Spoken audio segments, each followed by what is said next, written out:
Okay माताजी.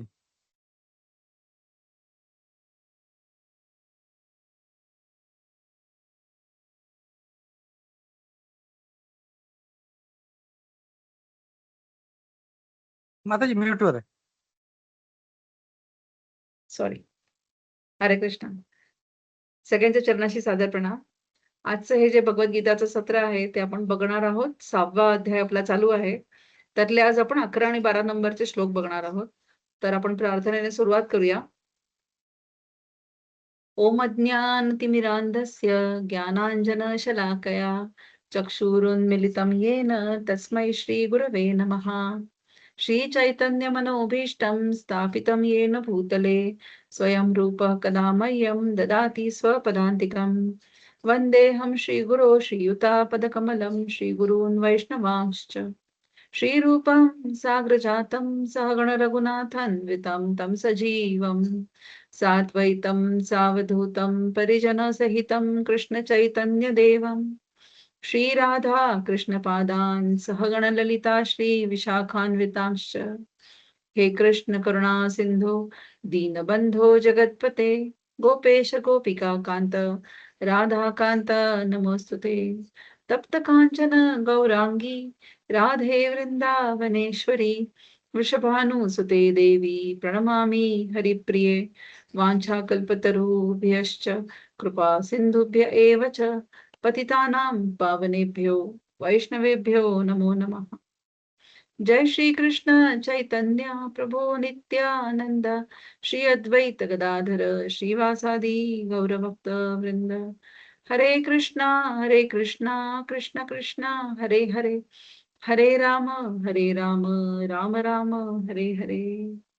नमो विष्णुपादाय कृष्ण प्रेष्ठाय भूतले श्रीमते भक्ति वेदांत स्वामिनिति नामिने. नमस्ते सारस्वते देवे गौरवाणी प्रचारिणे निर्विशेष शून्यवादी पाश्चात्य देश तारिणे. श्रील प्रभुपाद की जय.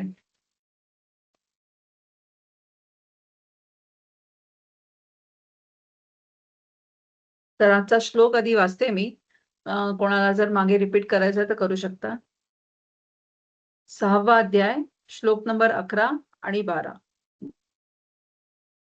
शुचौ देशे प्रतिष्ठाप्य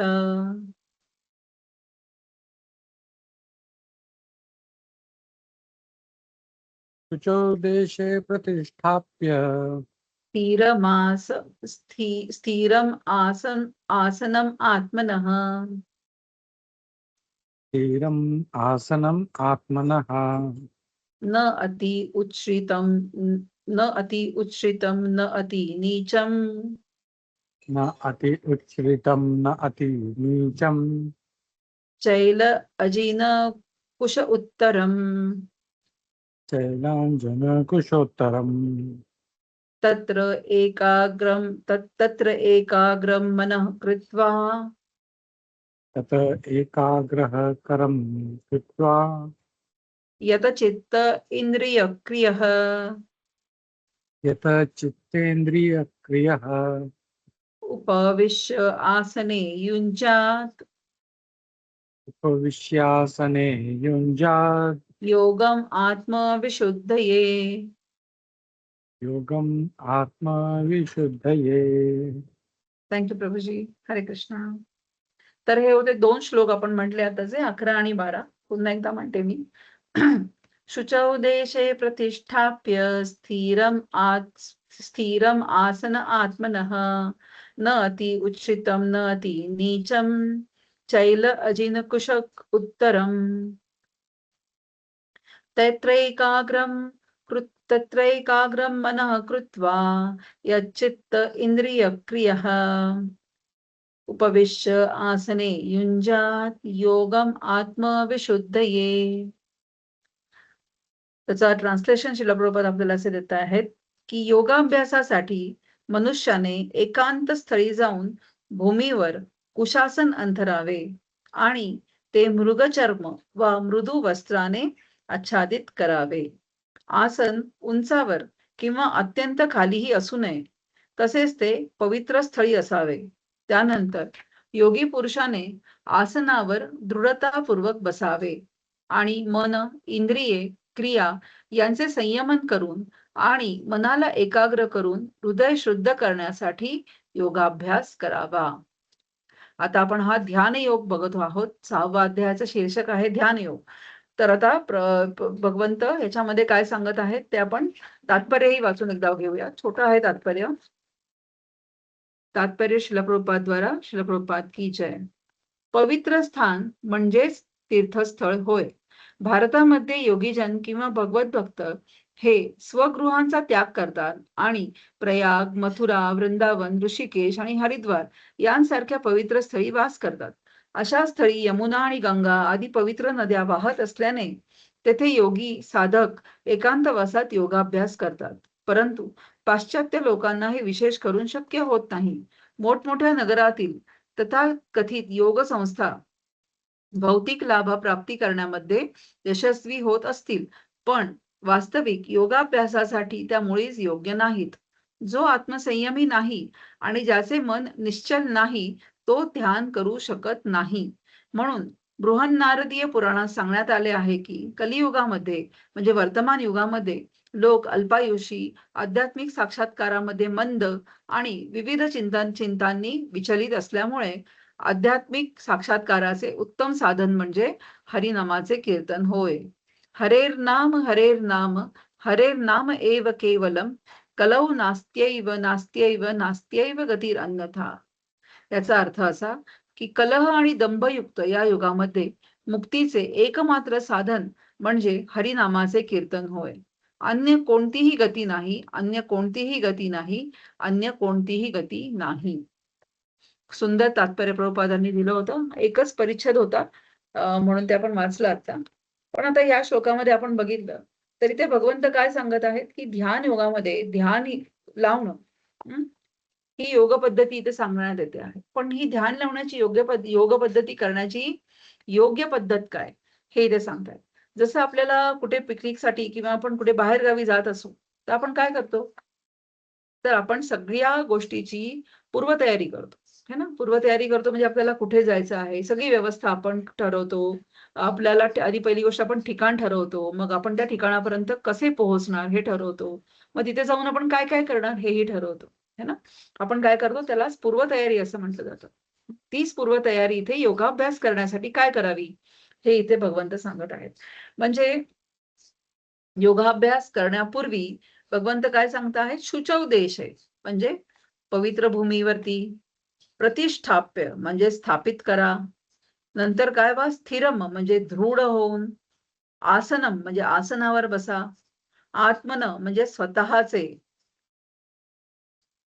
आसन म्हणजे काय करायला सांगतात तिकडे ते आपल्याला की भगवंत म्हणत आहेत की आधी तुम्ही शुद्ध जागा हा ना, शौच देश आहे, शुचौ देश आहे म्हणजे शुद्ध जागा बघा. नंतर त्याच्यावर तुम्ही आसन प्रस्थापित करा स्वतःचं. मग ते आसन कसं असायला पाहिजे, अति उच्छ्रितम म्हणजे न अति उच्छ्रितम म्हणजे अति उंचावरही नसायला पाहिजे आणि न अति नीचम म्हणजे एकदम खालीही नसायला पाहिजे. मग त्या आसनावरती काय करा की चैल अजिन म्हणजे मृदू वस्त्र किंवा मृगाचे चर्म म्हणजे हरणाचं स्किन असते ना, मृगाचे चर्म ते करा आणि किंवा कुश किंवा तृण अथवा गवत ह्याचं आवरण त्याच्यावर पांघरा. म्हणजे ही सगळी पूर्वतयारी भगवंत सांगत आहेत की ध्यान योगाला बसण्यापूर्वी आपण काय केली पाहिजे.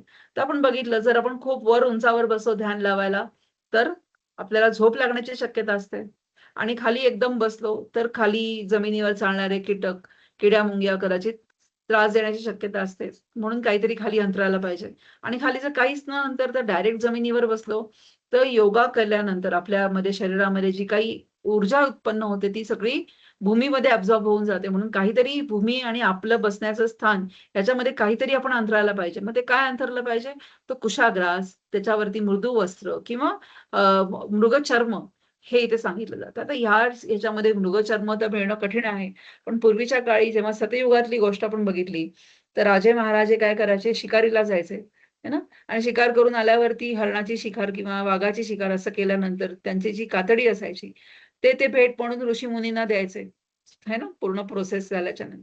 म्हणजे पण आता ते मिळणं मुश्किल आहे, म्हणून काय कुशाग्रास, त्याच्यावरती एकदम पातळ असं काहीतरी आवरण टाकून त्याच्यावरती ध्यानाला बसणं.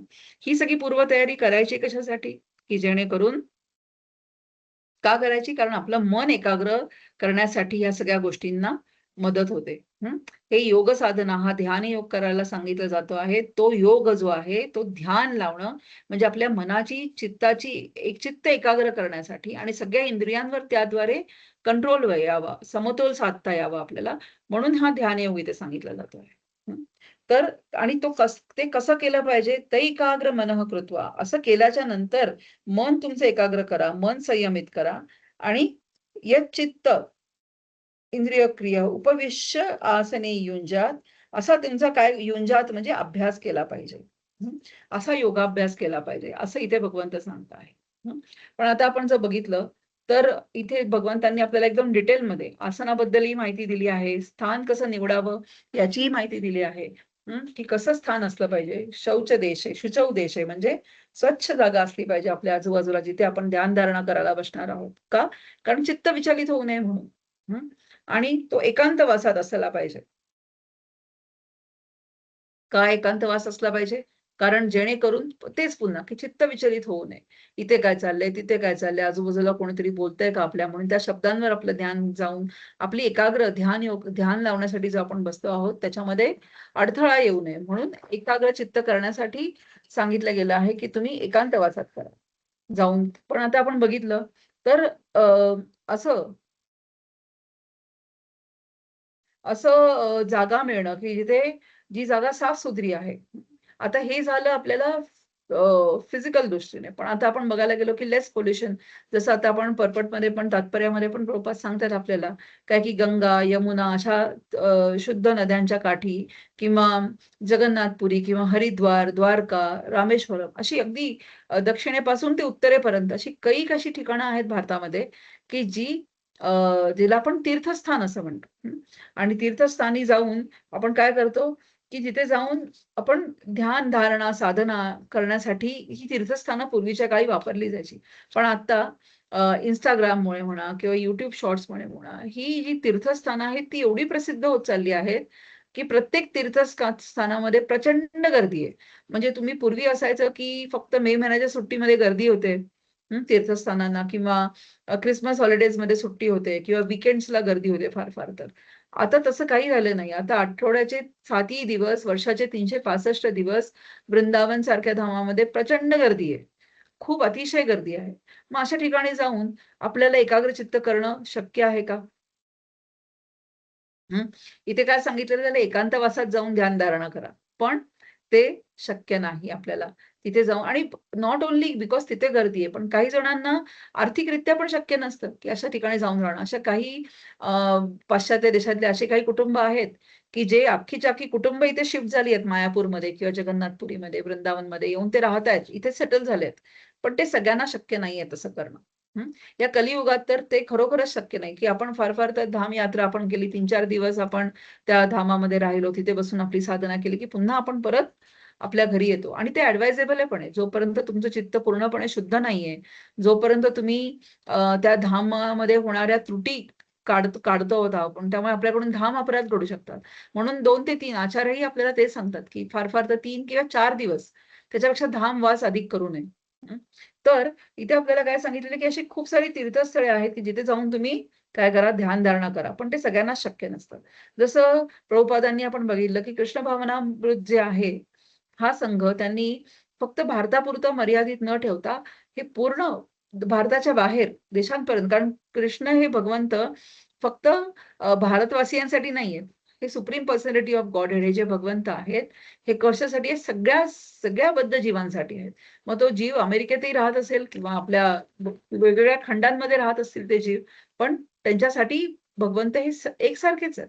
त्यामुळे श्रील प्रभुपादांनी काय केलं, की त्याचा प्रचार आणि प्रसार फक्त भारतीयांसाठी न ठेवता भारताच्या बाहेरही केला. है ना? मग आता ह्या सगळ्या योगा करण्यासाठी ह्या रिक्वायरमेंट आहेत. त्या तशा काही सगळ्या सोप्या नाहीयेत करणं. मग त्या कशा पूर्ण करायच्या? मग आता आपण बघितलं, की जो योगा फक्त शरीरासाठी केला जातो. इथे हा जो ध्यान योग स्पेसिफिकली मनासाठी आणि इंद्रियांच्या दमनासाठी, म्हणजे इंद्रियांना आणि मनाला एकाग्रचित्त करण्यासाठी हा ध्यान योग सांगितला जातोय. पण सध्या योगा हा इतका कमर्शियल झालेला आहे की हा कमर्शियल योगा जो आहे हा इतक्या लेवलला गेला आहे की इथे जशी आसनांची आता आपण ऐकलं की कुशाग्रासाचं आसन पाहिजे किंवा मृगचर्माचं आसन पाहिजे, त्याच्यावरती शीतल कपडा टाकला पाहिजे आणि ते आसन कसं कुठे पांघरायचं, अतिशय वर पण नाही एकदम खाली पण नाही जमिनीच्या, एवढं एकदम डिटेलिंग सांगितलंय. तसंच आता सध्या आपण काय वापरतो योगासनं करताना, योगा मॅट है ना, आता आलेले आहेत ते आहेत योगा मॅट्स आपण ज्या वापरतो. आणि योगा करण्यासाठी आता अजून सुद्धा त्याचं कमर्शियलायझेशन एवढं झालेलं आहे की डिफरंट योगा करण्यासाठी इक्विपमेंट्स आलेली आहेत. म्हणजे मोठे मोठे बलून्स असतील किंवा बॉल्स असतील किंवा रिंग्स आहेत किंवा ब्लॉक्स आहेत का तर किंवा योगा स्टुडिओज झालेले आहेत. योगा करण्यासाठी स्पेशल टाईपचं म्युझिक आहे, स्पेशल टाईपचे लाईट्स आहेत. इतकं कमर्शियलायझेशन झालं आहे का दॅट इज तो योगा जो आहे कमर्शियल झालेला तो फक्त आणि फक्त बाह्य या आवरणासाठी म्हणजे शरीरासाठीचा योगा आहे. तो योगा मन एकाग्र करण्यासाठी किंवा चित्त एकाग्र करण्यासाठी, इंद्रियांवरती कसा संयम मिळवावा हे करण्यासाठी तो योगा शिकवला जात नाही. है ना, ही योग साधना फक्त शरीर आपलं जे बाहेरचं आवरण आहे कसं सुदृढ राहील किंवा त्याच्यामध्ये लवचिकता, फ्लेक्झिबिलिटी कशी राहील. दीर्घकाळ जसं वृद्ध काळ आला आहे, पण माझी कंबर अजूनही दुखत नाही कारण मी खूप वर्षापासून योगा करते. है ना, किंवा माझी ब्रिदिंग सिस्टम आहे, ती रेस्पिरेटरी सिस्टम माझी ऍक्टिव्ह आहे कारण मी खूप वर्षापासून अनुलोम विलोम प्राणायाम, अनेक प्रकारचे प्राणायाम करून ती मी अजूनपर्यंत काय म्हणतात त्याला हेल्दी ठेवलेली आहे सिस्टम. पण ही सिस्टम नुसती हेल्दी ठेवणं ह्याच्यापेक्षा जास्त महत्वाचं काय आहे, ही हेल्दी सिस्टम कशासाठी वापरायची आहे. बऱ्याच जणांना योगासन करत असताना आपण जे आसनात बसतो ध्यान करण्यासाठी, म्हणजे दोनही पाय एकमेकांवरती ठेवून जे आपण बसतो त्या आसनामध्ये, ते आसनामध्ये किंवा साधी मांडी घालून सुद्धा 2 तास खाली बसून चॅन्टिंग करणं सगळ्यांना सहज शक्य नाही राहिलंय. है ना, कारण का? कारण आपली शरीराची लवचिकता खूप फार कमी झाली. कारण आपल्याकडे आता डायनिंग टेबल आल्यामुळे किंवा सगळ्यांना सतत ऑफिसच्या चेअर टेबलवरती काम करत बसायच्या सवयीमुळे खाली बसायची सवय पूर्णपणे निघून गेलेली आहे. पण म्हणून ही जेव्हा आपण योग साधना करतो, जरी ती कमर्शियल आहे, बाह्य आवरणासाठी करत असू, पण ती जेव्हा तुम्हाला तुमच्या मसल्समध्ये किंवा जॉइंट्समध्ये ती फ्लेक्झिबिलिटी मिळाल्यानंतर त्याचा वापर तुम्ही कशासाठी करता आहात, ते महत्वाचं आहे. किंवा जेव्हा मला ही बाहेरचं शरीर, मला आवरण जे आहे, मला त्याच्यामध्ये हेल्दी किंवा मला त्याच्यामध्ये फ्लेक्झिबिलिटी आली आहे. पण आता मग मी 2 तास एका जागी शांतपणे बसून एकाग्रचित्त करण्यासाठी, मन एकाग्रचित्त करण्यासाठी, देवाचं नामस्मरण करत बसण्यासाठी, ती मला जी मिळालेली लवचिकता आहे ती वापरते का मी? हे महत्वाचं आहे. त्यामुळे जरी कमर्शियल झालं म्हटलं असेल आपण, तरी बाहेरील आवरण सुद्धा आपण जर जितके जास्त त्याला आपण हेल्दी ठेवू आपल्या शरीराला, तितकी जास्त आपण भगवंतांची सेवा करू शकतो किंवा त्यांचं नाव काय म्हणतात त्याला आपण त्यांचं नाम अखंड घेऊ शकतो. ती साधना करण्यासाठी आपण एका जागी बसू शकतो. आणि इथे जेव्हा म्हटलं त्यांनी शौचदेश आहे. तर शौचदेश म्हणजे काय? शुचौदेश आहे, सॉरी. शुचौदेश म्हणजे काय, की साफ-सुथरी जागा पाहिजे. एकदम साफ-सुथरी जागा पाहिजे, की जिथे तुम्ही निवांत, शांत तुमचं मनही तिथे शांत होतं. आहे ना, एखाद्या आपण नदीकाठी गेलो किंवा एका जलप्रवाहाकाठी जाऊन आपण बसतो, तर आपोआप मनाला शांती लाभते. है ना? पण हेच आपण आपल्या घरामध्ये बसूनही आपण करायचा प्रयत्न केला. आपण जिथे बसतो आहोत देवाचं नाव घेण्यासाठी, है ना, योग साधना करण्यासाठी, तेव्हा ती जागा आजूबाजूची आपण जर स्वच्छ ठेवली आणि रोजची आपली एक जागा आपण फिक्स केली, की ह्याच जागी बसून आपण साधना करतोय रोज, तर त्याचे इफेक्ट्स आपल्याला बेनिफिट्स खूप जास्त अधिक प्रमाणात मिळतात. तर इथे काय सांगतायत, की ही साधना, हा ध्यान योग आहे, हा कशासाठी करा? तर संसारातून दूर होण्यासाठी करा. है ना? संसारातून दूर होण्यासाठी करा, जेणेकरून ही जी भौतिक माया आहे, ही तुम्हाला कमी अफेक्ट होईल त्या गोष्टीचा. म्हणून योग करा असं सांगितलं जातंय.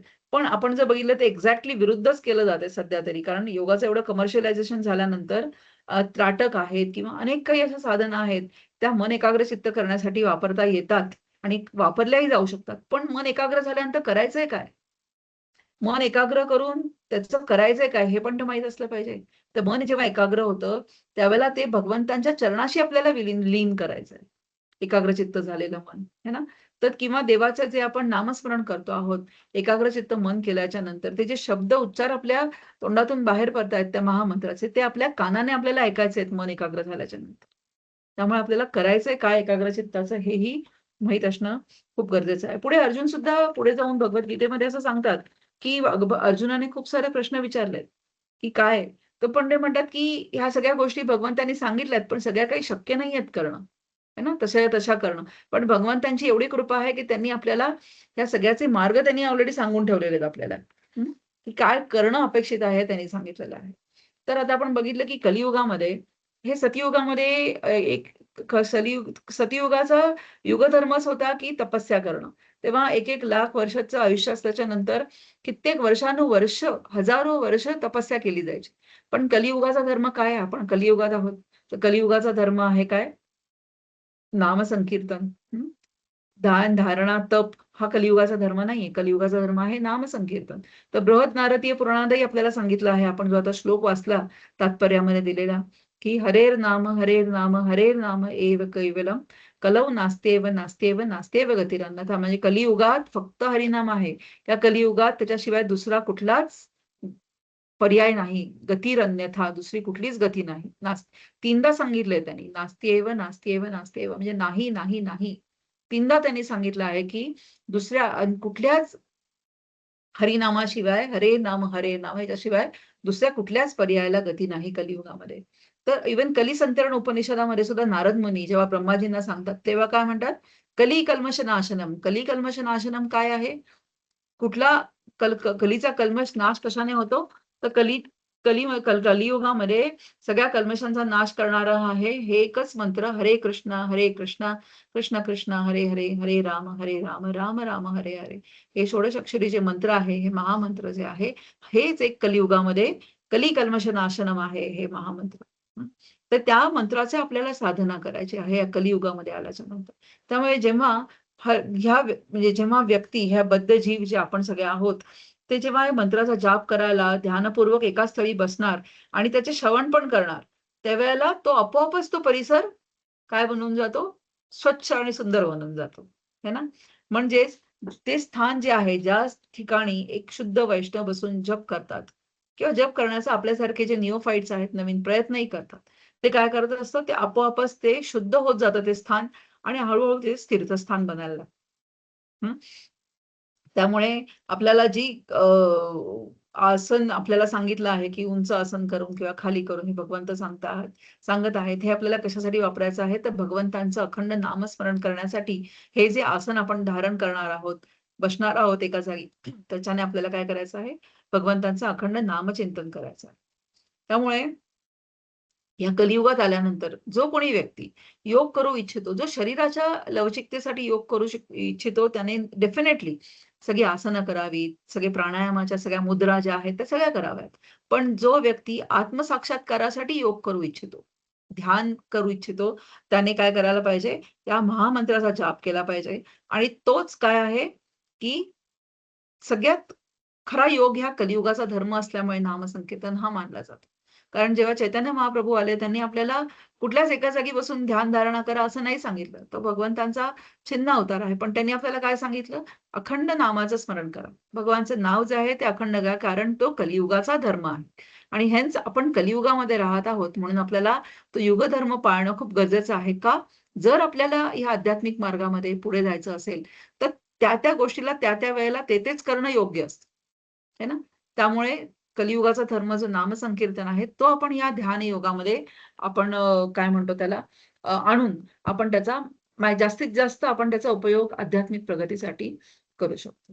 तर असा होता हा आजचा 11 आणि 12वा अध्याय, की ज्याच्यामध्ये योग धारणेसाठी कसं बसावं, कुठे बसावं, कशावर बसावं, किती अंतरावर बसावं आणि त्याने करत असताना काय करायला, मन कसं संयमित करावं, हे ह्या 2 श्लोकांमध्ये आज आपण पाहिलं.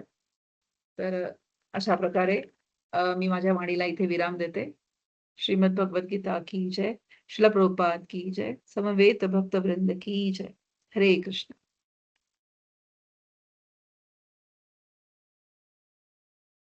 हरे कृष्णा. थँक्यू माताजी, खूप सुंदर. आणि आपण बघतोय अध्याय आहे, ह्याचं नावच आहे ध्यान योग.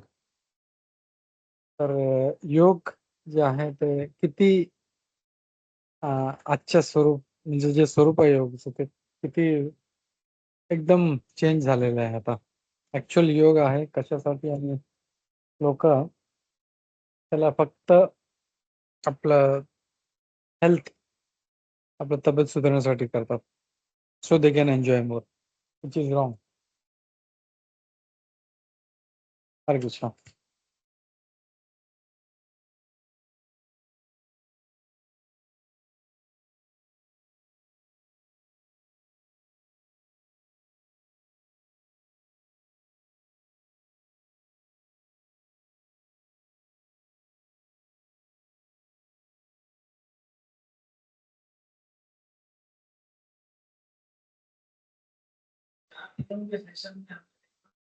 आय थिंक आता थांबूया माताजी.